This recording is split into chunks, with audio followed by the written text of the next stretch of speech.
আপনি দেখছেন news now, আমরা জানি কোনটা খবর।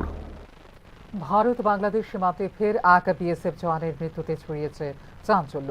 সাবরুম মহকুমার চিতাবাড়ি বিওপি এলাকায় কর্মরত বিএসএফ জওয়ান লাল মুর্মু শুক্রবার রাতে হঠাৎ করে অসুস্থ হয়ে পড়েন বলে উল্লেখ করে সাবরুম মহকুমা হাসপাতালে নিয়ে আসা হয় তাকে, কিন্তু তাকে মৃত বলে ঘোষণা করেন চিকিৎসকরা। মৃতদেহ বর্তমানে সাবরুম মহকুমা হাসপাতালে মর্গে রাখা হয়েছে। হাসপাতাল কর্তৃপক্ষ জানিয়েছেন মৃত্যুর সঠিক কারণ এখনো স্পষ্ট নয়। এ বিষয়ে দেওয়া হয়েছে ময়না তদন্তের নির্দেশ।